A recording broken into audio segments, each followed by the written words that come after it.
Hi everyone, welcome to my channel. I'm going to talk about the present continuous, how to form a present continuous and when to use the present continuous. Let's get started. Сәлем баршаңызға, біз бүгін сіздермен ағылшын тіліндегі present continuous жағымен танысамыз. Present continuous жағы қазақ тіліне аударылғанда созылыңқы осы шақ немесе нақ осы шақ деп аударылады.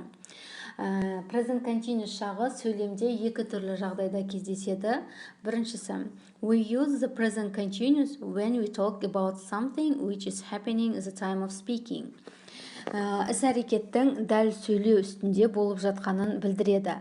Яғни, дәл қазір болып жатқан іс-әрекетті айтқан кезде present continuous жағын қолданамыз. Мысал үшін, I am speaking.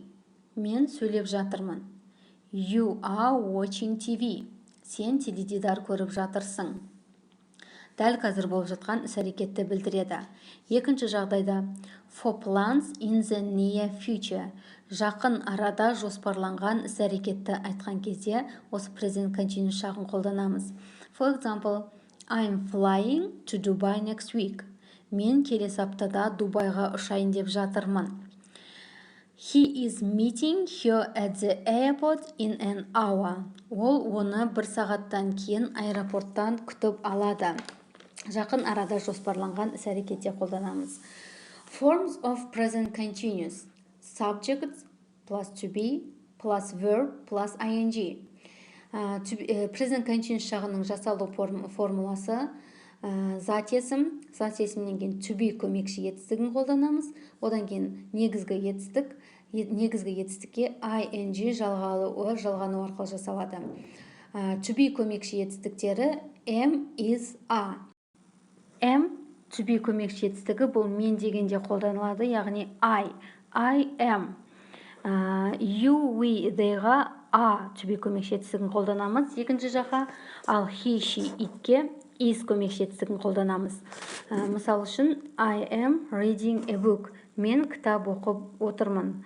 I бізде subject, am to be көмекші етістігі, reading дегендегі read негізгі етістік, оған ing жалғанып отыр.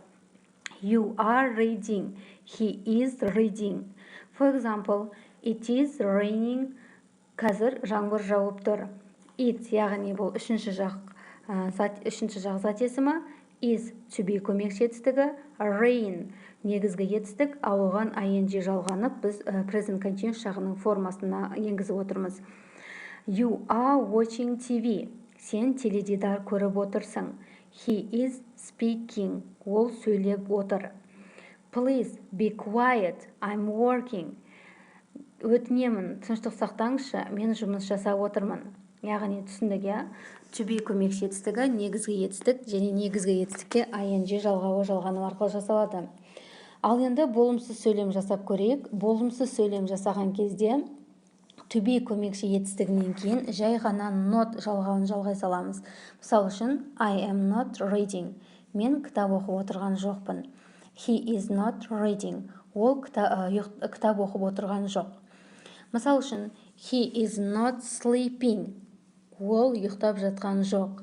They are not watching TV. Олар теледидар көріп жатқан жоқ. I am not playing tennis. Мен теннис ойнап жатқан жоқпын. Ал енді сұраулы сөйлем жасаған кезде бастауыштың алдына to be көмекші етістігін шығарамыз. Яғни I am working болмайды. Яғни am-ді біз I-дың алдына шығарамыз. Сол үшін бізде am I working? Мен жұмыс жасап жатырмын ба? Are you working? Сен жұмыс жасап жатырсың ба? He, she, иттің алдына is көмекші етістігін шығарамыз. Is she working? Ол жұмыс жасап жатыр ма? For example, are you going to school? Сен мектепке бара жатырсың ба? Is he sleeping? Ол ұйықтап жатыр ма? Ал енді достар, present continuous жағының негізгі мезгіл істеулері now, at the moment, right now, at this moment. Мысал үшін, Mike is reading at the moment. Mike дәл қазір кітап оқып отыр. Mike is speaking on the phone now. Mike Қазір телефонмен сөйлесіп жатыр. We are playing football at the moment. Біз қазір футбол ойнап жатырмыз. She is learning English right now. Ол дәл қазір ағылшын тілін үйреніп жатыр. Достар, бүгінгі біздің present continuous шағындағы тақырыбымыз осы. Сіздерге сабақ түсінікті болды деп ойлаймын. Видеоны соңына дейін қарағандарыңыз үшін рахмет. Каналымызға жазылып, келесі сабақтарымызда да бізбен бірге өз ағылшын деңгейіңізді дамытыңыз. Қош сау болыңыздар.